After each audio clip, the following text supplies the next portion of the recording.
Oui, Seigneur, ce matin encore, nous sommes assemblés pour te célébrer et oui, chanter ta gloire, Seigneur. Nous espérons que nos chants montent jusqu'à toi et qu'ils te soient agréables. Seigneur, je te demande ce matin de veiller sur nos frères et sœurs qui n'ont pas pu se joindre à nous, qui sont dans la maladie, la souffrance. Seigneur, aussi sur leurs conjoints, bénis-les abondamment afin qu'ils soient dans la joie et qu'ils aient la force d'être là pour soutenir leurs partenaires.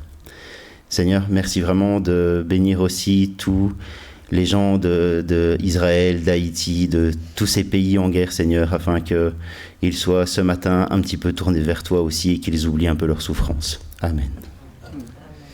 Bien, j'aimerais parler bien sûr, de la résurrection du Seigneur, mais aussi de la nôtre, parce qu'en fait, les deux sont liés.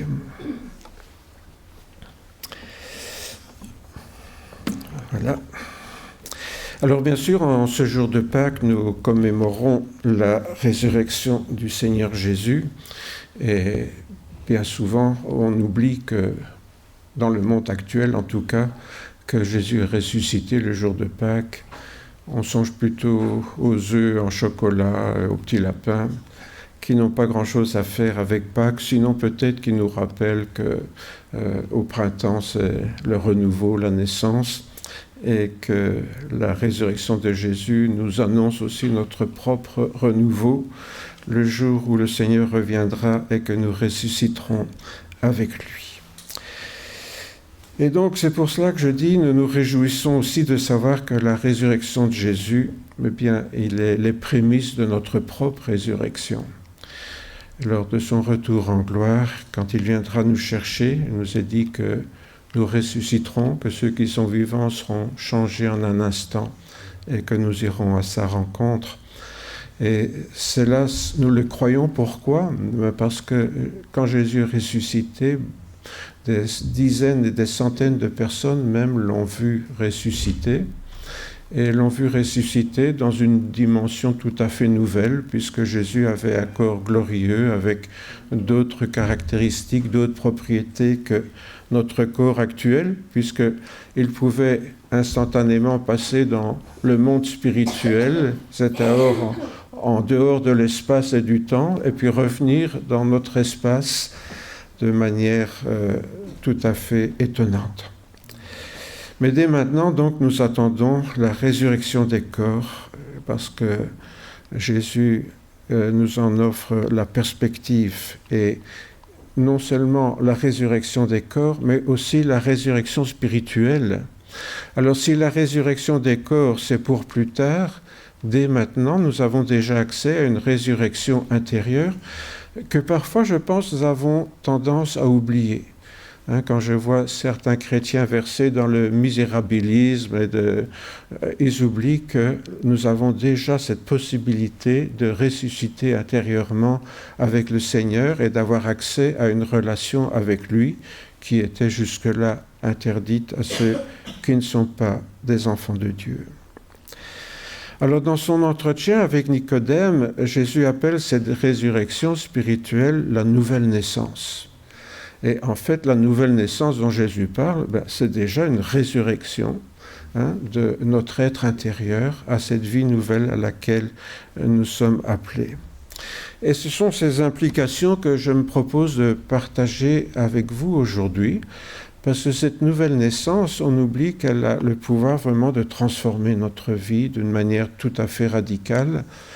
Et si certains chrétiens ont vraiment expérimenté cette chose et que ça a marqué leur vie, on peut s'étonner parfois que des chrétiens, des personnes qui se disent chrétiennes en tout cas, ne manifestent d'aucune façon cette renaissance intérieure en Jésus-Christ.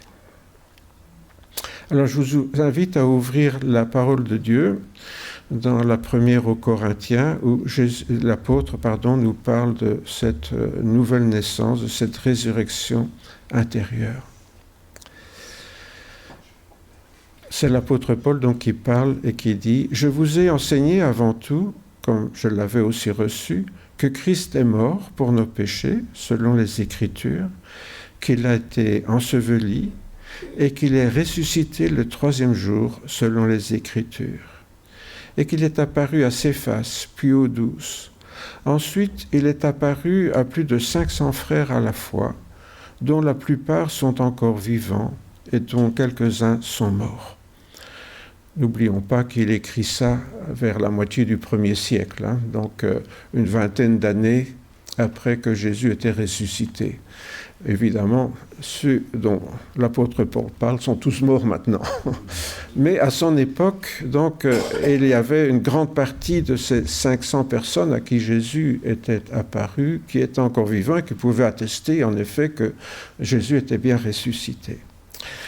Au verset 7, ensuite, il apparut à Jacques, puis à tous les apôtres, et après eux tous, il m'est aussi apparu à moi comme à l'avorton. Et je vous renvoie bien sûr à la rencontre de Paul avec Jésus sur le chemin de Damas, alors qu'il allait dans cette ville pour persécuter les chrétiens. Le Seigneur l'a rencontré et il est devenu un apôtre du Seigneur. Après cette rencontre, je dirais tout à fait qui est marquante dans sa vie. Un peu plus loin, il continue. Et si Christ n'est pas ressuscité, notre prédication est donc vaine et votre foi aussi est vaine. En effet, ce qui résiste à l'annonce de l'Évangile aujourd'hui, ce n'est pas tellement la naissance de Jésus, d'une vierge, ce n'est pas non plus les miracles qu'il a fait. On trouve d'autres personnes qui sont nées d'une manière un peu étonnante, aussi d'une fille vierge. Et on connaît aussi d'autres personnes qui ont fait des miracles. Donc, ça ne marque pas forcément les esprits. Mais que quelqu'un soit ressuscité, ça résiste.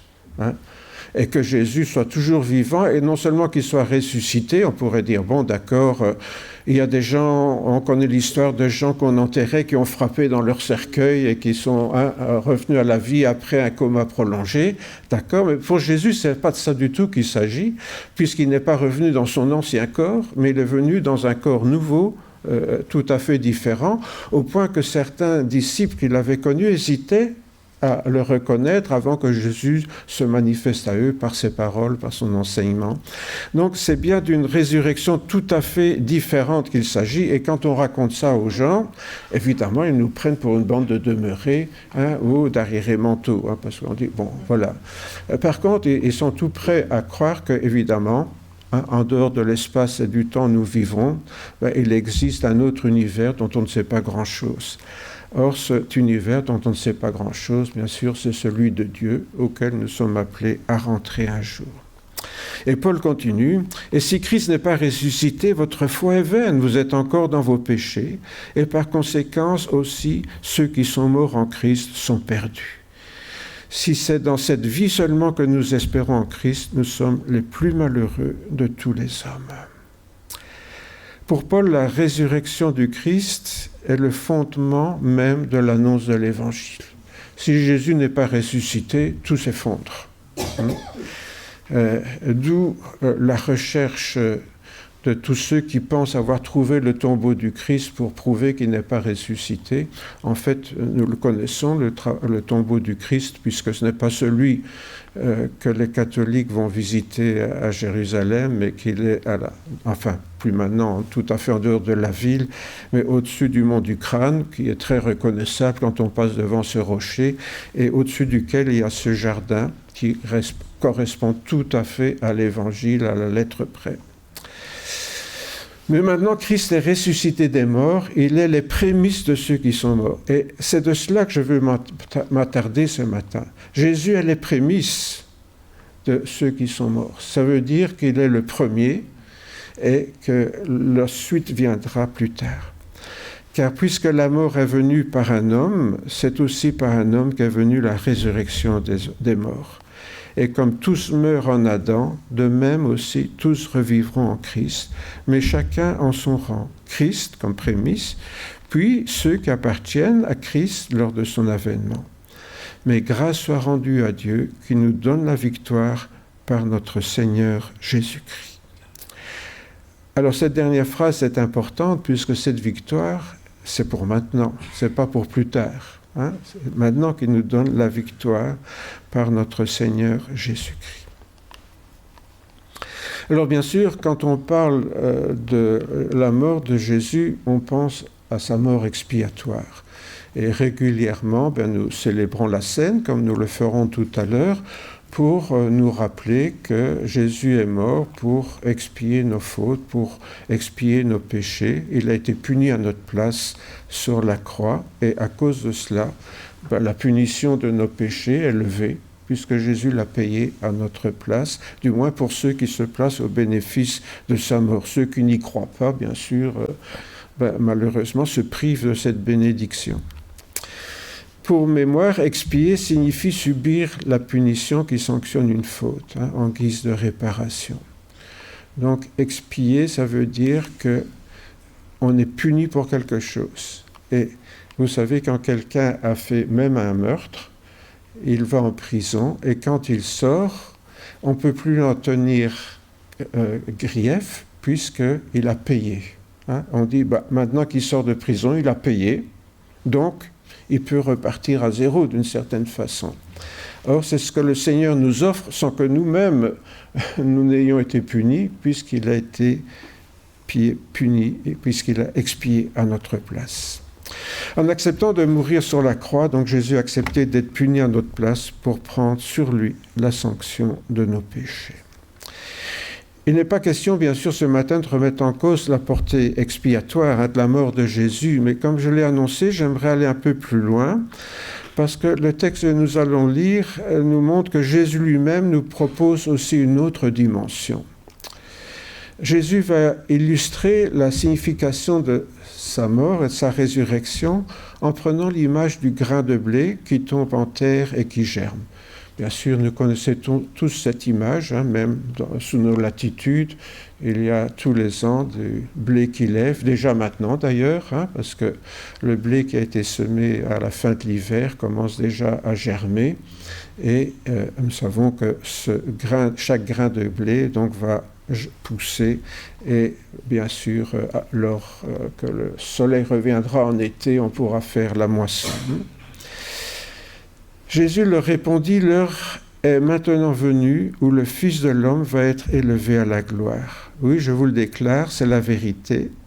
Si un grain de blé ne tombe pas en terre et ne meurt pas, il reste seul. Mais s'il meurt, il produit beaucoup de grains. Ça paraît un peu une vérité de la palisse, mais la signification est profonde. Si j'ai des grains de blé dans un sac, on a retrouvé des grains de blé dans des tombes des pharaons, c'est toujours des grains de blé. Par contre, si on le met en terre, eh bien, ce grain de blé va germer, mais lui va mourir. En même temps qu'il meurt, il va donner la vie à d'autres choses. Et cela nous rappelle que la résurrection n'est possible que pour ceux qui meurent, bien sûr. Aussi bien physiquement que spirituellement. Celui qui aime sa vie, Jésus continue, donc, et là, comprenons-le d'un point de vue spirituel, c'est valable aussi d'un point de vue temporel, mais songeons à l'aspect spirituel. Celui qui aime sa vie, il la perdra. Mais celui qui refuse de s'y attacher dans ce monde, la gardera pour la vie éternelle. Si quelqu'un veut me servir, il doit me suivre. Ainsi, mon serviteur sera aussi là où je suis. Mon Père honorera celui qui me sert. Refuser de s'attacher à notre vie pour garder et pour gagner la vie éternelle. Il y a ce paradoxe pour nous dès maintenant. Si nous voulons nous attacher à certaines choses, nous risquons de les perdre pour l'éternité et de ne rien avoir d'autre à la place. Dans la mesure où nous acceptons de nous en débarrasser, nous serons beaucoup plus légers pour ressusciter à cette vie nouvelle. L'apôtre Jean nous continue donc la parole du Seigneur. Le Père m'aime parce que je donne ma vie afin de la reprendre. Personne ne me l'ôte, je la donne moi-même. J'ai le pouvoir de la donner, j'ai le pouvoir de la reprendre. Tel est l'ordre que j'ai reçu de mon Père.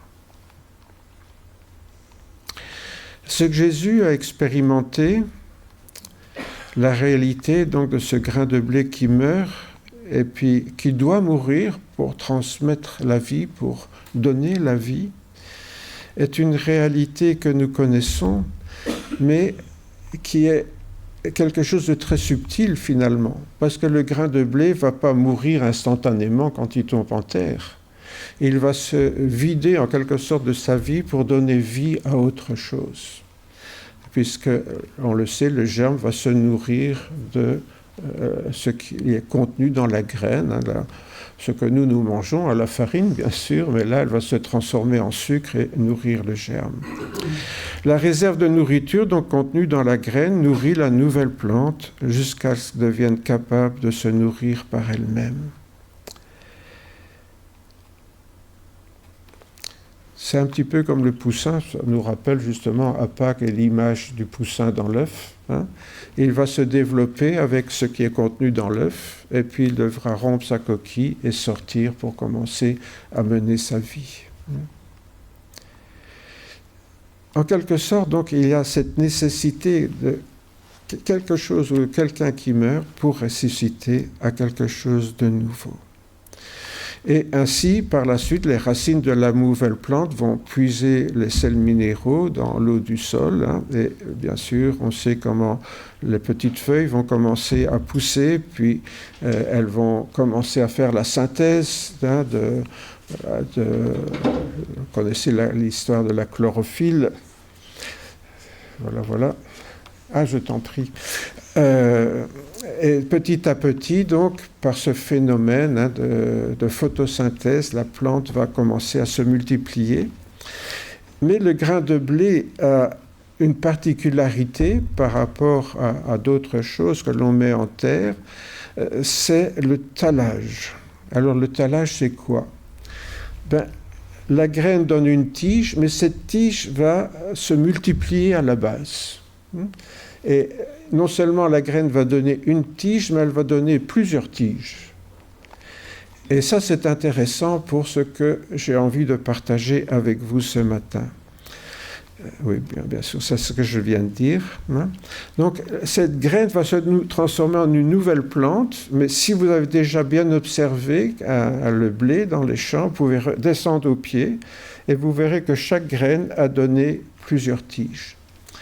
Un nombre variable. Certaines graines de blé qui sont plus faiblardes vont donner qu'une tige, d'autres vont donner plusieurs. Hein. Et c'est ce qui explique la parole que Jésus va nous dire bientôt. La mort de la graine n'est pas perdue. En fait, en mourant, la graine rentre dans un nouveau cycle de vie. Pourquoi? Parce que les graines qu'elle va donner, à leur tour, lorsqu'elles vont tomber en terre, vont donner de nouvelles graines.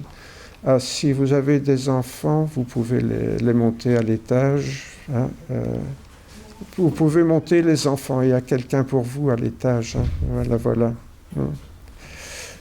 C'est bien. Vous connaissez le chemin. Hein?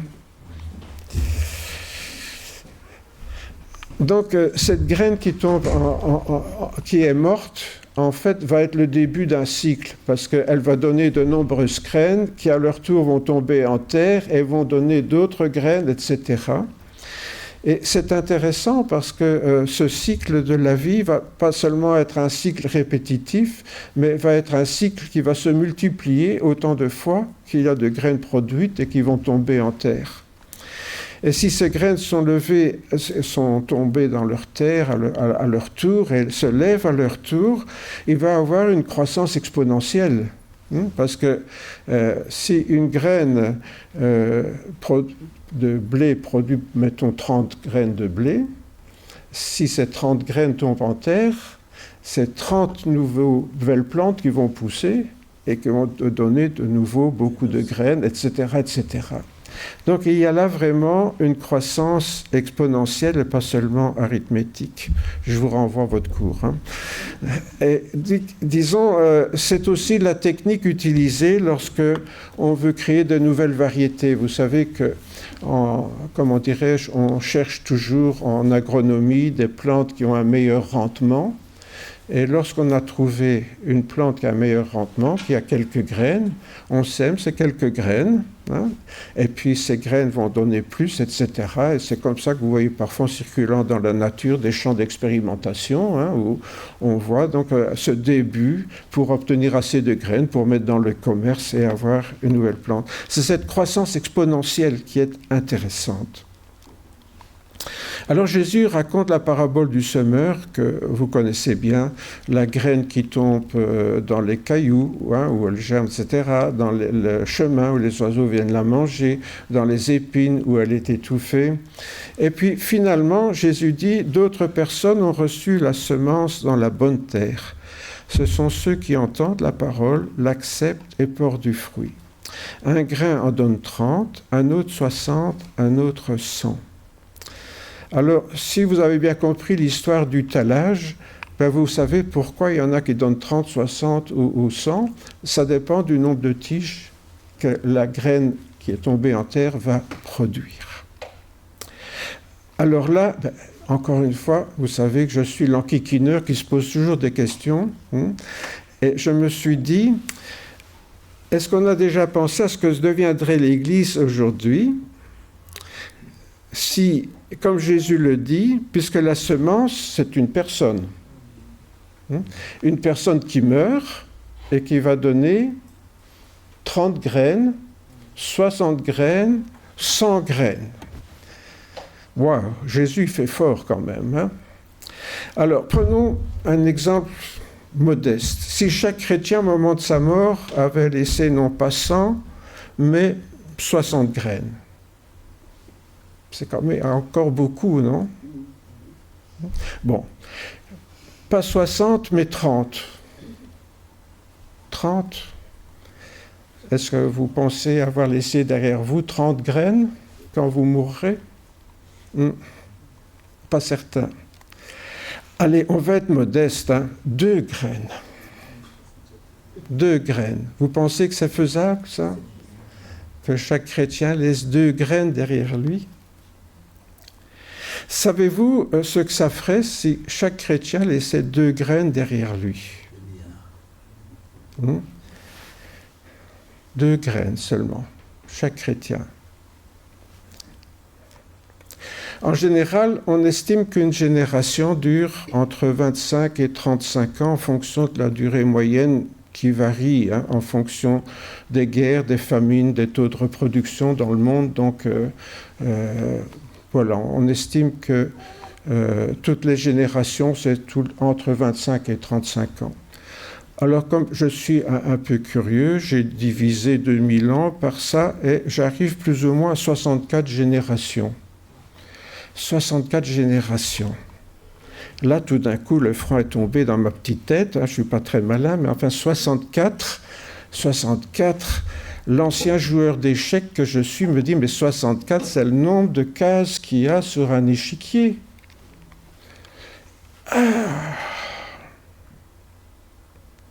Alors, ça m'a rappelé la légende de l'inventeur du jeu d'échecs. Vous la connaissez ?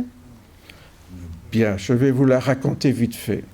On raconte qu'il y a très longtemps, un jeu d'échecs fut créé par un sage au service du roi de Perse ou d'Inde. Les 2 versions existent. Si c'est le roi de Perse, c'est une chose, si c'est les Indes, autre chose. Pourquoi ?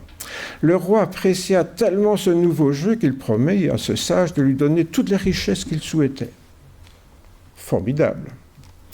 Mais le sage lui dit qu'il ne voulait pas de son or, mais seulement 1 grain de blé ou de riz, ça dépend si on est perse ou hindou, sur la première case de l'échiquier, 2 grains de blé sur la deuxième cage, 4 grains sur la troisième cage, 8 graines, etc., sur toutes les 64 cases de l'échiquier. Le roi fut étonné de la modestie de ce sage, et il envoya un serviteur chercher un sac de blé pour le satisfaire. Mais très vite, il s'est rendu compte que répondre à la requête de ce sage lui était complètement impossible, parce que toutes les récoltes de son empire ne pourraient pas satisfaire. En effet, pour ceux qui connaissent un peu les mathématiques, on ne compte pas la première passe parce que 1 multiplié par 1, ça fera toujours 1, mais 2. 2 plus 2. Pardon, 2 fois 2. 4 x 2, 8 x 2, 16 x 2, 32. Tiens, ça nous rappelle les clés USB, ça. Hein. Voilà, on continue. 63 fois. Voilà. Il y en a déjà un peu plus. Et il y en a encore plus. Alors, vous pouvez imaginer combien de kilos de blé il y aura? Allez, je vous écoute. Des tonnes. Comment? Des tonnes. Des tonnes, oui. Ben, allez, combien de tonnes? Je vous écoute. Soyez généreux. Hein. 30. Combien? 30. 30 Trop petit. Moi, je dirais des millions de tonnes. Tu t'approches de la vérité, mon frère. On reconnaît le gars qui connaît sait compter. Hein. En fait, cette quantité qu'il faudrait mettre sur l'échiquier, elle correspond à le chiffre qui est en haut, là. 9 223 372 036 milliards 854 775 808 grains de blé. Je me dis qu'actuellement, il y a 2 300 000 chrétiens dans 2 milliards, 300 millions de chrétiens dans le monde. Il y a à peu près 8 milliards d'habitants sur la Terre. Ça ferait 2 300 millions de chrétiens. Je veux dire, c'est déjà beaucoup, mais à côté de ce que ça aurait pu donner si chaque chrétien avait laissé 2 graines de riz ou de blé derrière lui, on est loin du compte. Et encore, c'est le chiffre en raclant les fonds de tiroir. Hein. Tout ce qui porte le nom de chrétien, pratiquant ou non, hein. On prend tout, hein. Toutes les religions, les confessions chrétiennes, les sectes, tout. Hein. 2 milliards 300 millions. À côté de... Allez, En fait, si on fait le calcul, ça fait 276 milliards 700 millions de tonnes de blé qu'il aurait fallu mettre sur l'échiquier dans la dernière case. Dans la dernière case. Autant pour tout le reste. Voilà, exactement. Parce que si on compte tout l'échiquier, ça ferait 553 milliards 400 millions de tonnes qu'il aurait fallu mettre sur l'échiquier de l'inventeur du jeu d'échecs. Vous imaginez la quantité? Il faut savoir qu'en 2022, on n'a pas les chiffres pour 2023, la production pour le monde entier était de 783 millions de tonnes. Mais 783 millions, pour y arriver, il aurait fallu multiplier par plus de 700, ça. Donc, en gros, il faudrait montrer plus de 1000 ans en arrière, la production de la terre pendant plus de 1000 ans de blé pour mettre sur la dernière case. Vous comprenez pourquoi ce sage qui savait compter ne voulait pas de l'or du roi et que le roi a été bien piégé en allant chercher son sac de blé. Mais pourquoi je vous raconte ça finalement? C'est parce que je me suis dit, qu'est-ce que le christianisme aurait pu devenir si depuis l'origine, chaque chrétien authentique, je ne parlerai pas des autres, mais chaque chrétien authentique avait eu à cœur de laisser 2 grains de blé derrière lui, avant de mourir, bien sûr. Je trouve ça très interpellant, bien sûr, parce que ce que Jésus a voulu nous dire, c'est que sa mort n'est pas seulement la fin de quelque chose, c'est-à-dire l'expiation qu'il est venu apporter pour la punition de nos péchés. Bien sûr, sa mort, c'est ça aussi. Mais sa mort, c'est le début d'un cycle de vie. En mourant, Jésus a voulu laisser des grains de blé derrière lui, qui à leur tour meurent et donnent des grains de blé, qui à leur tour meurent et donnent des grains de blé, etc., etc. La mort et la résurrection de Jésus marquent également le début donc, d'un cycle de vie qui est appelé à se perpétuer au sein de son Église. Et là, bien sûr, on peut jeter la pierre à nos prédécesseurs, mais balayons devant notre porte. balayons devant notre porte. Qu'en est-il de chacun d'entre nous? Sommes-nous prêts à dire que oui, avant de quitter cette terre, j'aurais laissé peut-être pas 100 grains derrière moi, peut-être pas 60, peut-être pas 30, mais déjà 2, ça serait déjà bien, parce que si c'est 2, en font 2, en font 2, en font 2, vous avez vu ce que ça peut donner. Et c'est pour ça que je vous ai dit, parfois on dit les petits ruisseaux font les grandes rivières. Mais s'il y a beaucoup de petits ruisseaux, ça finit par faire un fleuve. Et on voit que ça ne s'est pas passé comme ça pour l'Église. Ça ne s'est pas passé comme ça. Et est-ce que ça se passera comme ça après nous? Parce que c'est toujours bien de critiquer ceux qui sont devant nous, mais est-ce que nous faisons mieux? Vous savez, aujourd'hui, beaucoup de gens critiquent la pollution de la planète et disent « Regardez quelle terre nous allons laisser à nos enfants ». Mais est-ce que ceux qui disent ça font quelque chose? En fait, ils continuent à vivre comme leurs parents ont vécu et comme les parents ont vécu. Donc, je crois qu'en tant que chrétiens, parfois nous sommes un peu comme cela.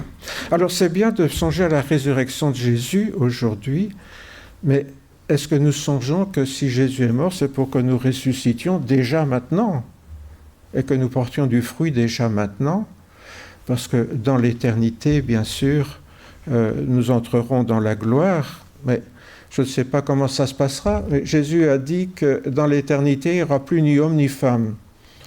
Est-ce qu'il faut en conclure qu'on ne fera plus d'enfants et qu'il n'y aura plus de nouveaux chrétiens? J'en sais rien, mais apparemment on pourrait le penser. La graine, donc, se survit elle-même dans la plante qu'elle produit, puis cette nouvelle plante se multiplie à son tour, ainsi de suite. C'est ça le cycle de la vie. C'est ça le miracle de la vie. C'est pas seulement qu'en mourant, je donne une autre graine, mais c'est que j'en donne au moins 2. Vous savez, il y a peu de plantes, quand on regarde dans la nature, qui donnent une seule graine avant de mourir. En général, si vous regardez les pissenlits, ils se sèment dans tout votre jardin. Donc, si le Christ vit à travers nous et en nous, qui sommes enfants de Dieu, nous tous qu'il a engendrés au sein de l'Église, nous sommes dans une Église qui est appelée à grandir indéfiniment, et nous sommes notre petit rouage qui avons notre rôle à jouer là où le Seigneur nous a placés. Si bien que l'apôtre Paul, il a dit « Je suis crucifié avec Christ. Ce n'est plus moi qui vis, c'est Christ qui vit en moi. » Vous voyez pourquoi on parle d'un cycle qui se reproduit. Si le cycle se reproduit dans l'Église, il peut se reproduire que dans tous ceux en qui le Christ vit. Si le Christ ne vit pas en moi, je ne peux pas porter du fruit. Si le Christ vit en moi, je vais faire comme lui a fait. Je vais faire des petits en mourant, en quelque sorte. Cette croissance exponentielle de l'Église, Jésus l'a illustrée par plusieurs paraboles, notamment celle de la très petite graine de sénévé qui produit un arbre où les oiseaux viennent s'abriter. Vous connaissez cette parabole, une petite graine qui donne un arbre et où les arbres viennent. Là, Jésus montre la croissance de l'Église, bien sûr. Ou encore, il a pris l'image du pain, de la pâte, où la ménagère met un peu de levain. Et ce peu de levain va faire lever toute la pâte et faire bien sûr un gros pain dont la famille va pouvoir se nourrir. Ces deux paraboles se complètent quelque part pour enseigner que l'Église du Christ a 2 rôles. Déjà héberger ceux qui ont besoin d'être protégés, accueillir, l'accueil de l'Église comme l'arbre qui accueille les oiseaux qui viennent nicher en son sein. Et nourrir. L'Église est là pour apporter une nourriture à ceux qui ont faim, nourriture de l'âme comme nourriture du corps, protection de l'âme comme protection du corps. Les deux vont ensemble. Ce cycle de vie doit se poursuivre à travers celles et ceux, bien sûr, qui servent le Seigneur au sein de l'Église, ou en tout cas qui devraient le faire s'ils sont déjà morts intérieurement avec Jésus et ressuscités intérieurement avec le Seigneur. Aux chrétiens de Galatie, l'apôtre Paul ne ménageait pas ses propos et leur disait « Êtes-vous tellement insensés, après avoir commencé par l'esprit, allez-vous maintenant finir par la chair ?» En effet, il semble qu'il soit arrivé aux chrétiens de Galatie la même chose que parfois il arrive dans l'Église du Seigneur. Au début, quand on devient chrétien, on est plein de zèle, on voudrait convertir la terre entière, et puis après, on se refroidit et on se retrouve en train de vivre comme avant d'être chrétien, avec les mêmes préoccupations matérialistes que lorsqu'on n'était pas chrétien. Et Paul regrette ça et dit, vous aviez bien commencé, vous avez commencé par l'esprit, puis maintenant vous allez finir par la chair. Est-ce que vous êtes insensé à ce point-là ? Notre mort consiste à renoncer aux choses de ce monde et donc à perdre notre vie ici-bas. C'est pourquoi Jésus a pu dire, celui qui conservera sa vie la perdra, et celui qui perdra sa vie à cause de moi la retrouvera. Quand Jésus dit ça, il ne s'agit pas forcément de devenir des SDF. Ce n'est pas ça que Jésus nous demande. Mais à rompre ces liens qui nous lient aux choses matérielles. Ce n'est pas les choses matérielles qui sont mauvaises en elles-mêmes, c'est l'attachement que nous avons envers elles et qui sont parfois tellement forts qu'on ne peut pas s'attacher à autre chose. Bien sûr, on a besoin d'un minimum pour vivre. On ne peut pas vivre comme, je viens de le dire, comme des SDF, ce n'est pas possible. Nos enfants ont besoin de nous, notre mari, notre femme a besoin de nous, donc nos parents peut-être encore ont besoin de nous si nous les avons encore. Donc oui, nous avons des responsabilités matérielles dans le monde qui font qu'on a besoin de choses matérielles. Mais avoir besoin de quelque chose, ça ne veut pas dire qu'on oublie nos autres besoins.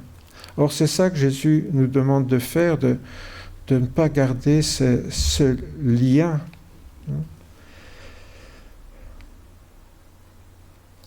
L'argent est un mauvais maître, mais un bon serviteur. Vous connaissez les trois mousquetaires, c'est l'auteur qui disait ça. L'argent est un mauvais maître, mais un très bon serviteur. On en a besoin, comme serviteur, pas comme maître. Pour ceux qui sont ressuscités avec le Christ, on parle déjà de notre résurrection intérieure, bien sûr, cela consiste à vivre pour Jésus en prolongeant son œuvre de salut au sein du monde. C'est ça, vivre pour Jésus. Ce n'est plus moi qui vis, c'est Christ qui vit en moi. Autrement dit, je prolonge son œuvre. Ce que lui a commencé, moi je le prolonge en poursuivant ce cycle de la vie, en poursuivant cette mission qui est la nôtre. Aux Corinthiens, Paul écrivait à propos de ses collègues, « Chacun de nous accomplit le devoir que le Seigneur lui a confié. J'ai mis la plante en terre. » Vous voyez, on revient à l'image. L'apôtre Paul, il l'a semé. Apollos l'a arrosé. Mais c'est Dieu qui l'a fait croître. Ce miracle de la vie, c'est Dieu qui la donne. Mais ça implique quand même notre participation. Autrement dit, nous sommes des collaborateurs avec Dieu. Notre rôle, c'est de mettre en terre, d'arroser. Le reste ne nous appartient pas. On ne peut pas convertir les gens. Je me souviens quand je suis rentré à la faculté de théologie, j'ai reçu un formulaire.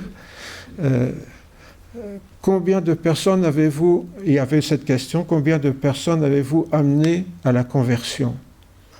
J'ai mis un point d'interrogation à côté. Pourquoi ? C'est pas moi qui convertis. C'est le Seigneur qui change les cœurs. C'est le Saint-Esprit qui transforme les cœurs. Mais notre rôle, c'est de mettre la graine en terre et de l'arroser. C'est tout ce que le Seigneur nous demande de faire. Semer. Et le Seigneur fera le reste, le miracle de la vie. C'est le Seigneur qui le produit. J'ai mis la plante en terre, Apollos l'a arrosée, mais c'est Dieu qui l'a fait croître. Ainsi, celui qui plante, celui qui arrose sont sans importance. Seul Dieu compte, lui qui fait croître la plante.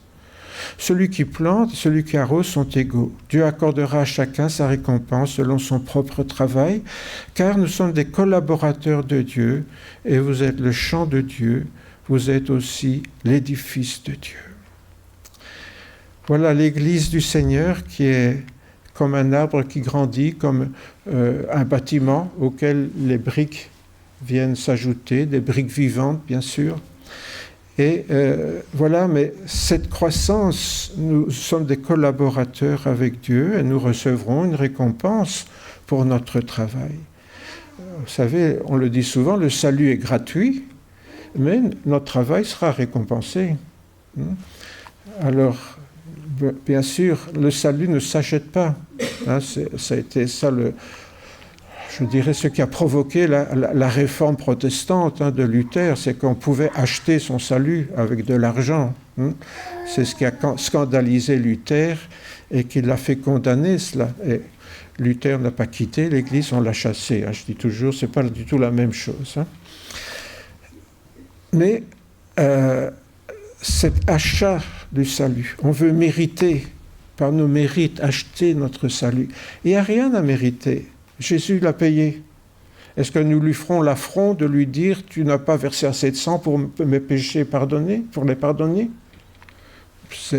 Penser mériter quelque chose, c'est faire affront à ce que Jésus a fait pour nous. Par contre, lorsque nous sommes pardonnés et que nous entrons dans l'œuvre du Seigneur, dans le champ du Seigneur, alors le travail que nous faisons sera récompensé, et cela c'est tout à fait biblique, comme vous pouvez le lire avec moi. Ainsi, la mort d'un seul grain de blé, Jésus en a engendré quelques centaines. Vous vous rappelez, lors de la Pentecôte, ils étaient 120, mais un peu plus tard, lors de sa résurrection, il y en a au moins 500 qui l'ont vu. Donc, ça veut dire qu'il y avait au moins 500 personnes qui avaient suivi Jésus, mais ça, on ne parle que des hommes, donc n'oublions pas les femmes. Elles sont souvent mises de côté, pardon mes sœurs, mais ça a commencé très tôt, cette mise en oubli des femmes dans l'Église chrétienne, et les apôtres eux-mêmes étaient machos. Oui, les apôtres étaient très machos. C'est eux qui ont posé la question à Jésus, est-ce qu'on peut divorcer pour n'importe quel motif ? Alors Jésus lui dit, mais n'avez-vous pas lu au commencement, Dieu a créé l'homme et la femme, et il a dit que l'homme ne sépare pas ce que Dieu a uni. Et Pierre s'est dit, alors, ça ne vaut pas la peine de se marier, si on ne peut même pas répudier sa femme pour n'importe quoi, alors, bon. C'est les apôtres qui disaient ça, donc ça montre bien leur état d'esprit. Alors mes sœurs, voilà, vous souffrez d'une longue incompréhension. En mourant leur propre vie, donc ceux-ci ont engendré quelques milliers de nouveaux disciples, parce que oui, les premiers chrétiens ont fait leur boulot, et beaucoup ont porté plus que 2 graines. Donc les premiers chrétiens ont fait leur boulot, et ils ont porté du fruit, et souvent un fruit très abondant. Mais en mourant à notre tour aux valeurs matérielles de ce monde, nous poursuivons ce cycle que Jésus a commencé à la croix, que les apôtres ont poursuivi et que certains ont poursuivi même, à l'exemple de Jésus, non pas seulement en mourant de manière spirituelle aux choses matérielles, mais en offrant même leur propre vie en sacrifice, en martyr. Et vous savez comment, au cours des premiers siècles, les chrétiens ont été persécutés, avant qu'ils ne se mettent eux-mêmes à persécuter ceux qui n'étaient pas comme eux. Il suffit de voir tout le travail de colonisation qui s'est fait par des chrétiens, soi-disant, et qui ont exterminé bien des peuples autochtones un peu partout dans le monde. C'est quand même incroyable, ça, que ceux qui étaient persécutés sont devenus des persécuteurs à leur tour. C'est pour ça que quand j'étais en Afrique, c'était encore la fin de la colonisation. On parle des années 67, donc ça vous donne une idée. Et quand je suis revenu en Europe, avec Françoise, bien sûr, on était ensemble. On ne se quitte pas, on est comme les tourterelles sur le fil. Et quand nous sommes revenus en Europe, parfois, quand on me demandait de parler de ce qu'on avait vécu en Afrique, je dis, bien, avant 10 ans, on aura des missionnaires africains en Europe. Et là, c'était un grand éclat de rire. Des missionnaires africains. Mais regardez aujourd'hui, il n'y a plus de pasteurs. Qui sont les pasteurs? Les Africains. Hein? Merci à nos frères et sœurs africains qui sont parmi nous ce matin. Voilà. Donc, vous voyez où est le problème du cycle de vie qui ne se reproduit pas?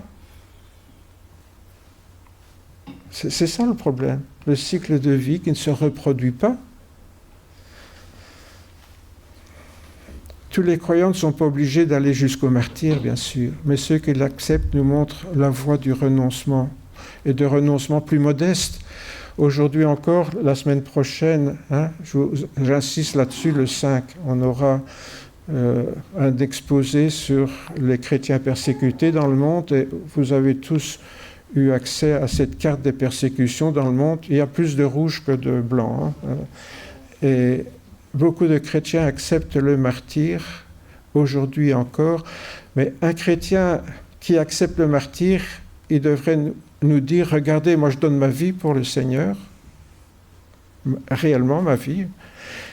Qu'est-ce que c'est de renoncer à certains conforts pour pouvoir aider l'œuvre de Dieu? Qu'est-ce que c'est? Ces renoncements totaux sont des encouragements à renoncer modestement à certains plaisirs égoïstes et pour faire un bon usage de nos richesses. Jésus leur répondit, l'heure est maintenant venue où le Fils de l'homme va être élevé à la gloire. Oui, je vous le déclare, c'est la vérité. Si un grain de blé ne tombe pas en terre et ne meurt pas, il reste seul. Mais s'il meurt, il produit beaucoup de grains. Quand je mourrai, est-ce que je resterai seul ou est-ce qu'il y aura du grain derrière moi? Celui qui aime sa vie la perdra, mais celui qui refuse de s'y attacher dans ce monde la gardera pour la vie éternelle. C'est refuser de s'y attacher le problème, c'est pas de ne pas en avoir. On peut être riche sans être attaché à ce qu'on a. C'est rare, hein? Parce que j'ai jamais connu quelqu'un qui me disait « Moi, je suis assez riche, j'ai pas besoin de plus. » C'est très rare les gens qui disent ça, même ceux qui sont très riches. Hein, mais ça peut exister si on n'est pas attaché à ce qu'on possède. Si quelqu'un veut me servir, il doit me suivre. Ainsi, mon serviteur sera aussi là où je suis. Mon Père honorera celui qui me sert. J'ai souligné en rouge, si quelqu'un veut me suivre, si quelqu'un veut me servir, il doit me suivre. Ainsi, mon serviteur sera aussi là où je suis. C'est une évidence, ça. Servir le Seigneur en le suivant pour être là où il sera. Comment aller là où il est si on ne le suit pas? Ça paraît un peu idiot, mais c'est comme ça. Et mon Père honorera celui qui me sert. C'est ainsi que nous serons glorifiés, donc nous, chrétiens, chrétiennes du XXIe siècle, si nous suivons notre Seigneur Jésus.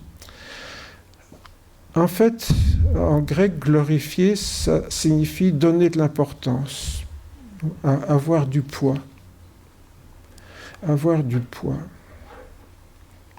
Donner de l'importance.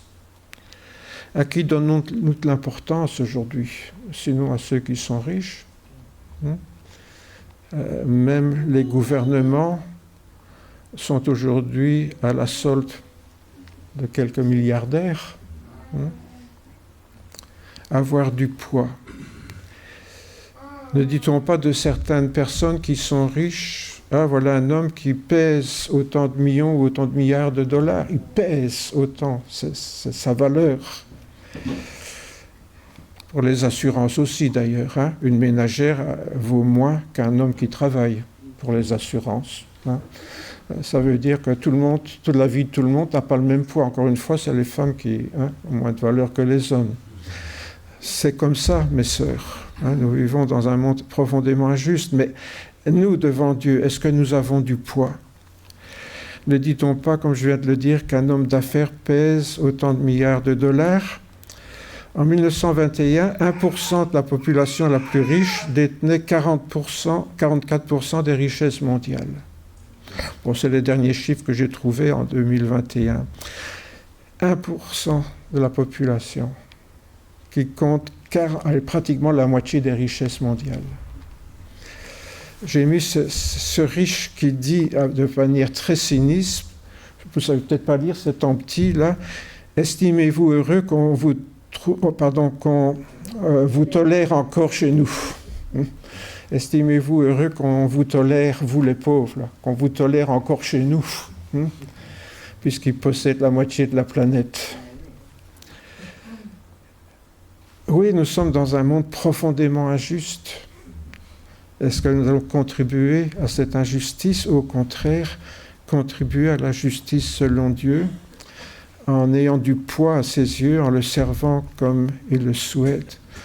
On peut devenir important aux yeux des hommes en pesant lourd dans les affaires, mais n'est-il pas plus N'est-il pas plus essentiel de devenir important pour Dieu et d'avoir du prix à ses yeux? Est-ce que c'est pas ça le principal? D'avoir du prix à ses yeux, et j'ose le dire, de peser lourd aux yeux de Dieu. C'est à cela que la parabole du grain qui meurt en terre nous invite ce matin de Pâques, où nous parlons de la résurrection du Christ, qui est mort pour que nous ressuscitions à la fin des temps, bien sûr, mais qui est mort pour que déjà maintenant, depuis qu'il est mort et ressuscité, tous ceux qui croient en lui ressuscitent intérieurement, vivent pour lui et le servent, et aient du poids aux yeux de son Père dans le ciel. Mais cela, bien sûr, pour ressusciter intérieurement, il faut accepter de mourir. C'est le principe de la vie, du grain de blé qui meurt pour donner la vie. Voici, je viens bientôt, dit Jésus, j'apporte avec moi ma rétribution. N'oublions pas que notre travail sera rétribué. J'apporte avec moi ma rétribution pour rendre à chacun selon son œuvre. Et la question, c'est, puissions-nous être trouvés lourds pour que notre récompense soit la mesure du poids que nous pesons aux yeux du Seigneur lorsqu'il reviendra. Je vous invite à prier.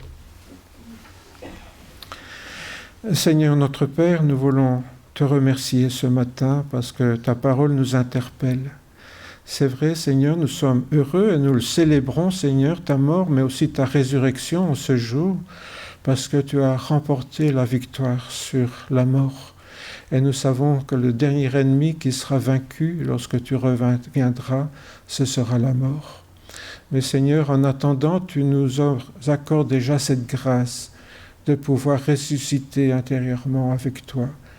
Ressusciter à condition que nous acceptions de mourir. Et c'est vrai, Seigneur, être chrétien, dans son principe, n'est pas toujours facile à accepter. Et ceux qui le comprennent ne veulent pas devenir chrétiens. Seigneur, si nous sommes là ce matin, c'est parce que nous avons accepté ce principe de mourir à une vie sans toi, de mourir à une vie strictement et uniquement matérialiste pour donner la priorité aux choses spirituelles et pour ressusciter avec toi. Oui, Seigneur, donne-nous de ne pas nous attacher aux choses de ce monde. Nous les quitterons un jour, le jour où nous mourrons. Nous n'emporterons rien dans la tombe. Donne-nous, Seigneur, de ne pas nous attacher à ces choses terrestres, mais à nous attacher à porter du fruit qui durera dans l'éternité et pour lesquels, Seigneur, tu nous donneras une juste récompense.